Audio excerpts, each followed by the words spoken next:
Tere hommikust! Lahkun siis sellisest kohast nimega Melide. 52 kilomeetrit kopikatega on jäänud Santiagoni ja tänase päeva plaan on, ma arvan, et 34 on järgmisesse mõistlikusse kohta. See jätab siis natukene alla 20 Santiagoni ja siis saame sealt lihtsalt ilusasti läbi minna. Eilsest õhtus siis polegi väga palju lisada. Sai tehtud ära see YouTube'i video, sai käidud söömas. Toas oli meid 5 inimest ja nii nagu ikka pärast Sarriad see päeva algus on oluliselt hilisem. 5 inimesest ainult 1 ärkas ja läks ära ennem kella 7. Minust jäi veel maha 2 inimest ja kell on 2 minuti pärast 8. Inimesi on jällegi oluliselt rohkem kui eile ja seda suuresti ka seetõttu, et kuna siin suuremas linnas ööbis rohkem inimesi ja kuna see algus on siin kuskil 7:30–8 paiku, siis on jälle õnnestunud ennast siia rahvamassi sisse lükata. Tee kohta ei oska liiga palju öelda, mis meid ees ootab. Praegu on igal juhul selline linnast välja astumine. Ja vaata, kurg on teinud sinna palmi otsa pesa. Linnast välja astumine. Et siis üritan täna jälle märgata kõike huvitavat ja mida ei ole ennem tähele pannud. Nii et vaatame, kuidas siis see tänane päev läheb. Vaikselt hakkame lähemale jõudma. Ja ma ei tea, ma ise julgeks arvata, et mingisugune muutus, ma ei tea, kas just mõtetes, aga mingisugune muutus on selle pea 700 kilomeetriga ikkagi toimunud, mida ma vähemalt ise märkan ja ma ei mõtle siin ainult siia kaamerasse rääkimist, vaid pigem mingit sellist muutust, mida väljapool on nagu raske näha. Ja ma arvan, et mulle see Porto ots tegelikult on hea siia otsa teha, sest kui öeldakse, et see Prantsuse tee on justkui jagatud 3 ossa, et on füüsiline, vaimne ja spirituaalne, sest sellest füüsilisest osast see tegelikult ei ole kogu aeg hullu midagi olnud. See vaimne osa võib-olla nüüd siis hakkab vaikselt see koht nagu kätte jõudma või kuskile maale materialiseeruma, kus siis tekivad mingisugused mõtted või arvamused või teistmoodi asjade vaatamised. Aga sellele spirituaalsele ma ei panusta üldse, et pigem siis nüüd siis võib-olla just kui see Prantsuse tee hakkab läbi saama, siis see Porto ots on võib-olla selline, kus siis hakkab seda jalutamist ka nagu nautima või hindama või ei oskagi seda kuidagi nagu sõnastada. Et siiamaani on kogu aeg mingi rapsimine olnud ja selles vanas elurütmis, kus kogu aeg on go. Et nüüd vaikselt siis juba päevad hakkavad hiljem ja kilomeetrid on vähem ja märkad enda ümber mingeid väiksemaid asju. Aga okei. Hakkame selle asjaga minema siis ja vaatame, kuidas päev kujuneb. Ja päev algab jälle tembeldamise ja väikse kommertstegevusega.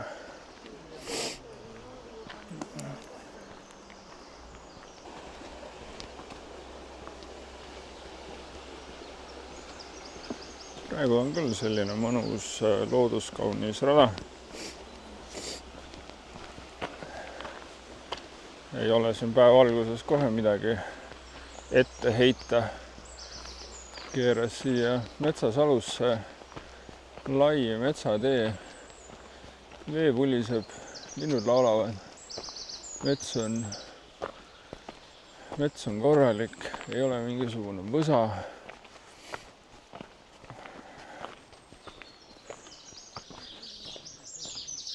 Veel üks selline kommertslik putka.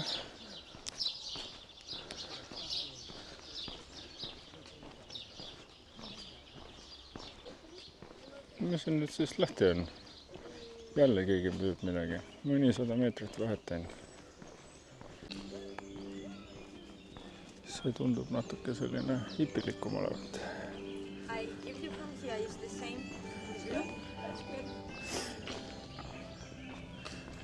Üks suures ei imestaks, kui ta ise elab ka siin bussis. Jälle väike motivatsioonisõnum.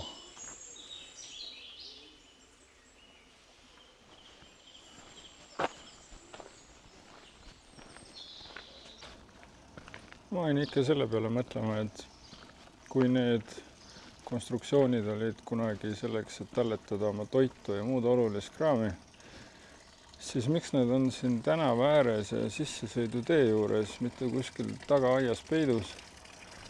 Või on see siis ikkagi niimoodi, et see aed on taastatud ja see on lihtsalt jäetud nii-öelda ajaloolistel põhjustel kui selline iluelement siia? Muidu miks sa peaksid oma viimast viljavaru siin niimoodi tänava peal eksponeerima? Ei peaks.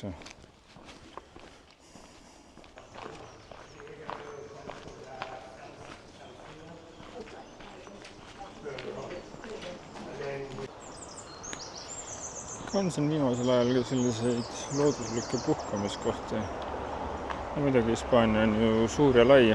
Ilmselt see piirkonniti erineb ka, kes mida pakkuda saab, aga viimasel ajal on nüüd kuidagi tihedamini silma jäänud. Üks uus asi, mida ei ole jälle varem tähele pannud, on see, et käisin hommikus söömas. Ja nii nagu ikka, sõin oma kõhu täis ja mõtlesin, et lähen käin siis WC-s ka läbi ja vetsuuks on kinni. Ja jääbki kinni. Hakkasin siis seal silte uurima, vaatama, et mis seal siis kirjas on. Ja tuleb välja, et pärast toidu tellimist tuleb siis öelda, et sa tahad ka vetsu minna. Ja siis ta teeb leti alt mingisuguse lülitiga selle magneetilise luku sealt lahti. Ja siis saadki oma asjad ära teha. Et eks neid silte on varemgi ja teistes kohtades olnud, et WC kasutamine on ainult klientidele ja eks nad ka ei vaata võib-olla kõige meeldivama pilguga sulle otsa, kui sa lähed vetsu kasutama ja mitte midagi ei telli. Aga tihtipeale võtad mingi tee või koka ja siis ei ole enam vahet. Aga ju see ikkagi on indikatsioon sellest, et siin see rahvamass on lihtsalt niivõrd suur ja kõik ei peatu ja selleks, et seda läbu siis vähendada, on siis välja tuldud sellise süsteemiga, mis on ka omamoodi lahendus, aga no näiteks minu puhul oli see, et kui ma oleks tahtnud minna küsima, siis seal järjekorras oli juba 10 inimest, hakka seal nüüd hispaania keeles vahele purssima, et kuule, ole hea, vajuta nüüd nuppu. Nii ja naa. Aga jällegi, üks uus asi, mida polnud ennem näinud. Selline tunne, nagu oleks jälle Galiitsia ja mägedes, küll siin on aga natukene rohkem seda infrastruktuuri. Kogu aeg on üles alla. Vaata, et vaikselt hakkab isegi juba üle viskama see, heas mõttes loomulikult. Aga siit on veel 40 midagi minna. Ja kurat, vist hakkan tõbiseks jääma. Täna on esimene kord, kus on nohu. Eile oli natukene külm, mitte magada, aga lihtsalt oli veits külm olla. Ja siis toas oli üks tütarlaps, kes oli just olnud haige. Et tal oli 2 vaba päeva olnud, kuigi tema nägi täiesti terve välja. Ja siis hommikul ma kuulsin, et üks, kes veel meie toas magas, seal uristas nina niimoodi päris tugevasti. Huvitav, kas sealt siis midagi külge saanud või on see kokkusattumus või see koht seal tekitas mingisuguse allergiastiilis asja, et enesetunne muidu on hea. kurat, aga kas allergiaga hakkab niimoodi nohu tulema või allergia läheb kuidagi muud moodi välja? Ma ei tea, mul pole kunagi ju olnud, pole ühtegi allergiarohtu isegi võtnud. Võib-olla peaks üldse need allergiarohtusi võtma ja siis läheks see nohu ka ära, et see pole mitte tõbisus, vaid äkki millestki muust. Kurat, ma pean guugeldama seda. Vaat millega tuleb siin nüüd silmitsi seista. Ise juba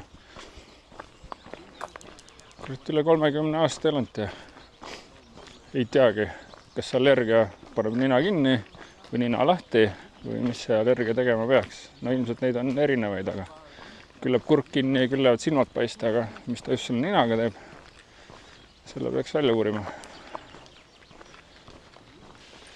Selline tunne, et mul on mingisugused ravimid kas puudu või koju jäänud. Ma olen suhteliselt kindel, et enne kui ma tulin, siis ma ostsin kaasa ravimeid nii allergia vastu kui ka nohu vastu. Ja nüüd vaatan kotti. Pole mitte ühtegi nohu ega allergiaga seotud asja. On ainult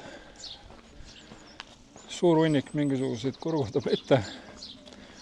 Ma ei tea, miks ma neid nii palju kaasa võtsin. Peavalurohtu, söetableti,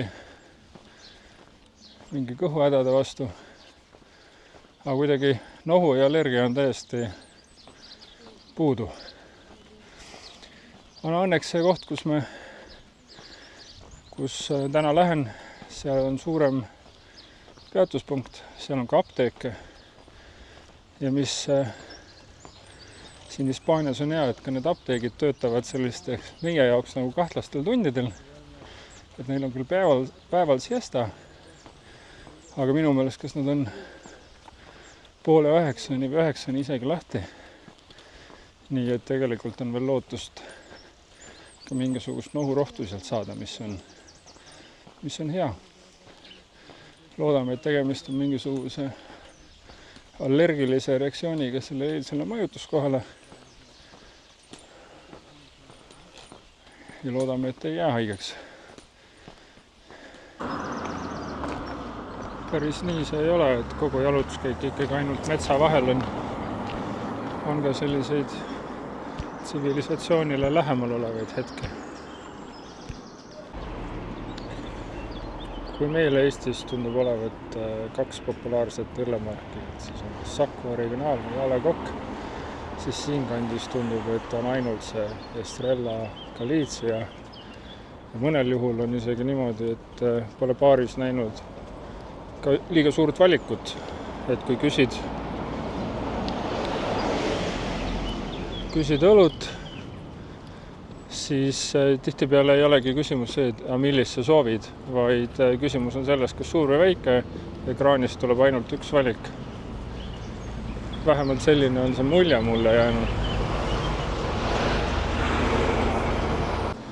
Ja siin on üks 2-tärni hotell, samamoodi vaatame, kui hästi see kaamera peale jääb, aga näha seda kottide hulka, mis on kõik siia ette saadetud. Siin on ilge hunnik. Seal.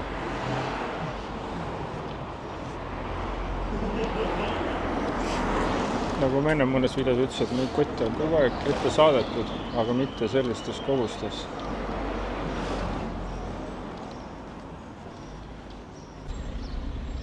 Tundub, et siin on mingisugune üritus, mille olemasolust midagi ei tea.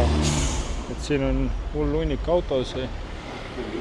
Kõik üritavad keerata siia parklasse. Siis teiselt poolt tuleb suur hulk autosi vastu.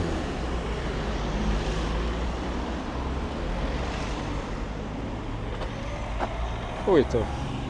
Vaatame, äkki me siis näeme kuskil, mis see algpõhjus on. Tundub, et kogu see rahvamass liigub sinna ülespoole ja seal on ka mingid telk. No olgugi, et see mul tee peale ei jää, aga lähme vaatame. Tundub, et siin on tegemist mingisuguse laadaga. Midagi seal lilli.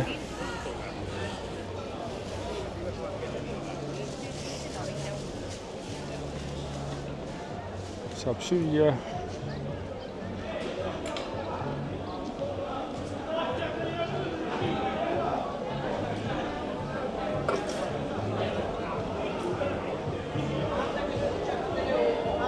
Tundub jah, et on tegemist mingisuguse pühapäevase turupäevaga ja inimesed on siis tänavatele tulnud.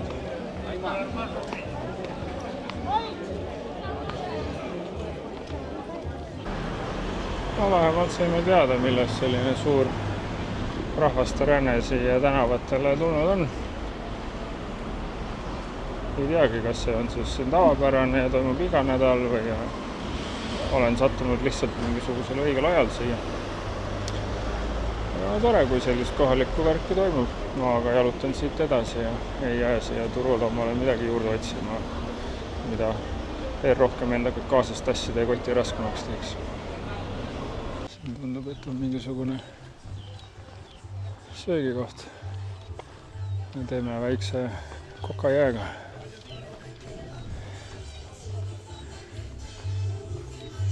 Siit saab mulle templi ja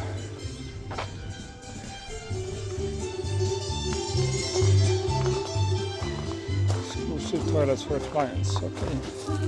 See on okei. Vaatame tellime siis midagi.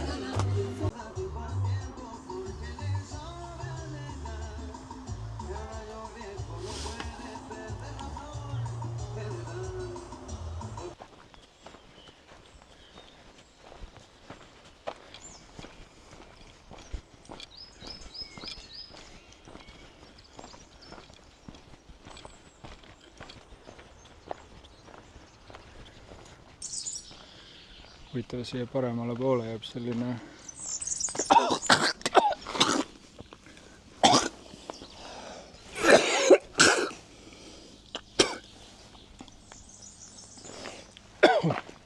just rääkisin, samal ajal lendas mingisugune putukas otse kurku. Ma arvan, on siiamaani mul kurgus.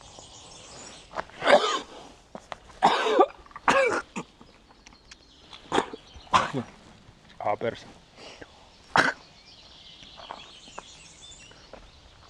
Ei ole kerge see, aga proovime uuesti.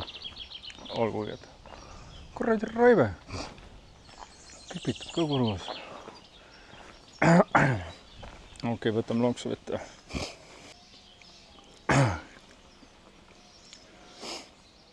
Suht nõme. Aga okei. Siin paremal pool jääb silma selline kutsuv. Ei tea, mis asi ta on. No kohe tahaks sisse astuda ja midagi tellida, aga ühest küljest on siin privaatne property ja samas on siin silt Abierto Open ja pakkuda on ees, et sellised kahetsed sõnumid tulevad siit. Eks ma siis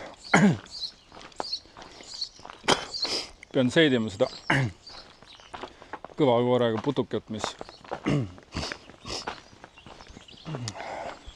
ma nüüd lõunasöögiks sain. No võt, on hea mõttekoht. Ma ei teagi, kas ma praegu siit külast kaugemale jalutan, kuigi sellest on 10 minutit möödas. Ma ikkagi tunnen siin kurgus midagi. Ja okei, kui ta on mingi kõva koorega putukas ja põmm lendas pole nagu hullu, aga kui ta on mingisugune ammustav või nõelav putukas, mida ma otseselt küll ei tundnud, aga kui ta kõrri lendab ja kui see nüüd peaks üles paistetama hakkama, okei, siin taga tuleb mingid palverändurid, aga midagi juhtuma peaks, siis nemad vaevalt midagi teha oskavad. Ja kui vaja kuskil kellelegi helistada, siis ega ainult kohalikud teavad, kus nad on ja kuidas siia kutsuda. Ma arvan, et ei ole hullu midagi, see oleks juba juhtunud, kui oleks, aga ma ei ole päris kindel, kas ma kuskile metsade vahele julgen praegu minna. No vaatab, et kui ta siin 10-15 minutiga midagi ei juhtu, siis tõenäoliselt juhtu ka pärast seda. Aga asi, milleks ei oska, no vot, vahest on õnne ka, siin ees on kohvik. Ma lähen, istun sinna maha ja teen pool tundi aega praajaks. Võtan veel ühe koka, see aitab kõige vastu. rooste ja loodetavasti ka elus putukate vastu. Ja kui midagi juhtub, siis on vähemalt suur hulk inimesi ümber. Mida ma arvan, et ei juhtu, aga see tunne praegu mõnus ei ole.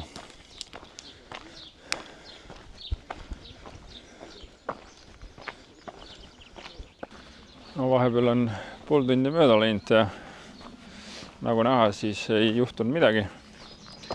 See kipitus kurgus hakkab ka vaikselt üle minema. Jooksin kokku 2 austraallasega, keda viimati nägin oma esimesel nädalal, mis siis nüüdseks on praegu 22. või 3. päev. Mingi 15-16 päeva tagasi. Et see on hea näide sellest, kuidas Caminol inimesed kokku jooksevad ja samamoodi on need lood, mis siin liiguvad. On see, et kellelgi midagi juhtub, siis on paar päeva ees ja paar päeva tagapool.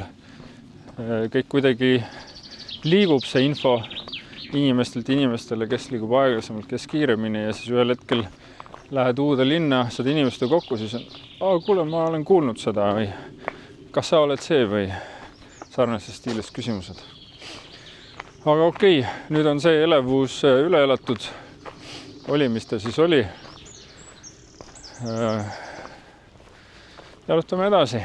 Elasime selle üle ja elame ka järgmise asja üle, mis teile ette peaks jääma.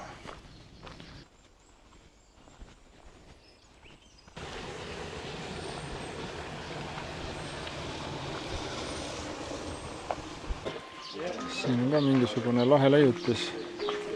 Jätama märka minule.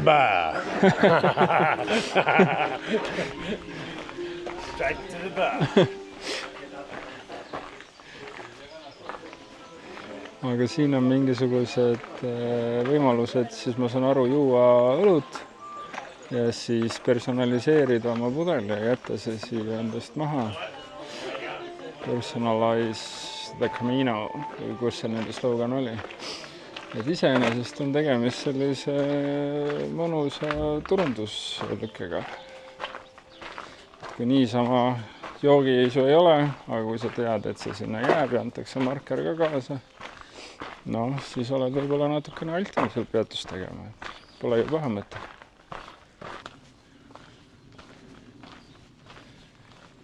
Viimasel ajal on näha ka teistmoodi puid, taimi. Siin me näeme mingisuguseid suuri palme. Natukene hakkab selles mõttes ranniku poole jõudes see vaheldus tekkima võrreldes teise poole Hispaaniaga. Siin on jälle mingisugune oluline sein millegipärast.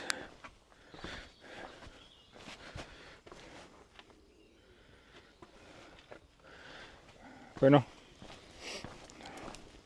ma ei ole kindel, kui oluline. Pigem on see, et 1 või 2 inimest alustab ja siis inimesed saavad sellest inspiratsiooni ja nii ta läheb.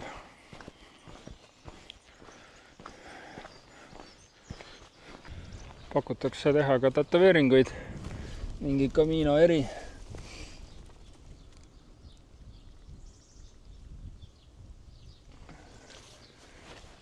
Ilmselt valmistatakse ette juba, et Santiago reklaam. Siit on veel päeva jagu minna. Võib-olla tätoveeringute puhul selline mõistlik lähenemine, et neid 5-minutilise otsusega ei tee, aga kui reklaame näid ja päeva aega mõelda on, sõbrad ka, mõlemad teevad väikse noole omale, miks mitte ja tegelikult neid reklaame on siin selle sama koha kohta olnud siin täna juba mitu. Seda kommertsi on ikka oluliselt tunda, nagu ka ma juba eile ütlesin ja täna tegelikult ka austraallastega rääkisin, et siis pärast Sarriat on see õhkkond on muutunud, inimesed on teised, mentaliteet on teine, eesmärk on inimestel teine, kommertsi kõike on rohkem. Et seda on täitsa tunda. See muusika vist tuleb siit. On siuke esimene interaktiivne alberge reklaam. 28 voodit on lahti. Noh, voodit on lahti, 28 voodit on kokku.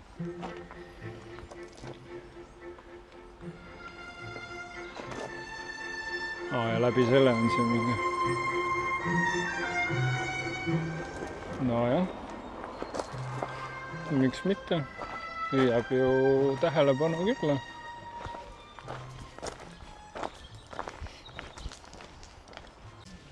Ei tea, kui hästi see siia mikrofoni peale jääb, aga mina oma kõrvadega kuulen. Seal on see reklaamtahvel ja siin on kellegi kodu. Huvitav, mis nemad arvavad sellest, et neil 24/7 mingisugune reklaamtahvel huugab siin kohe maja kõrval ja seda on kuulda. Ja üldse mitte vähe.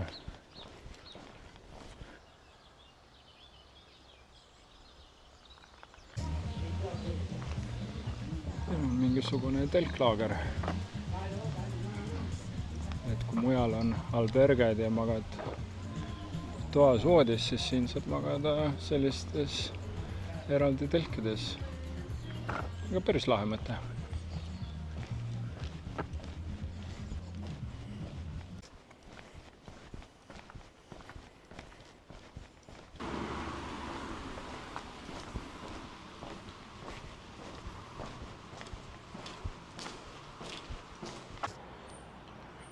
Ja ma olen siis kilomeetri kaugusel, tea miks ta on mustad rivad sõidab, no vahetele. Kilomeetri kaugusel oma sihtkohast ja siin on näha, et üks söögikoht, teine söögikoht, 3., 4., 5., 6., 7., 8., 9. Ühesõnaga, justkui peaks olema vähe suurem koht ja ma olen siit 900 meetri kaugusel. Ja siis ma zoomin natuke sisse. Ups. Vaatame, kui hästi siit näha on. Kanad. Kukk seal samas. 900 meetrit kogu selle Kaadervärgi keskusest. Mis on, mulle tundub, et on natuke enamat kui lihtne küla. Ma arvan, seda võib seal juba... No ma ei tea, mis ta ametlikult on, aga kurat, kui sul on seal 10 söögikohta, siis see ei ole ju mitte mingisugune väike koht. Kõik peavad ju kuidagi oma seda raha teenima ja see linn on siin samas. Keeran ümber nurga ja paistab siin samas tankla ja suured majad. Ja nagu ma ütlesin, kanad siin samas. Et võib-olla see on, tundub kuidagi mulle ainult, siuke natuke teistsugune, aga kuidagi... Nojah, samas kilomeeter, väiksemad linnad, Paides samamoodi kilomeetri kauguselt võid ju kanad leida, aga võib-olla mul on paremat näidet vaja. Aga kuidagi siin on seda rohkem, see on muu see jutu point. Kui ma siia jalutasin, siis ma nägin erinevates albergedes inimesi päevitamas, rannatoolides, muruplatsid, võtmas päikest. Ja nüüd ma hakkan jõudma siis enda majutuskohta ja mida ma näen on kohe pesukuivatusrist ukse taga kivide peal, mis ei ole just kõige rohkem lubavam, aga okei. Lähme siia sisse ja teeme oma tavavõrdsed protseduurid ära ja vaatame, kas ja mis siis edasi saab.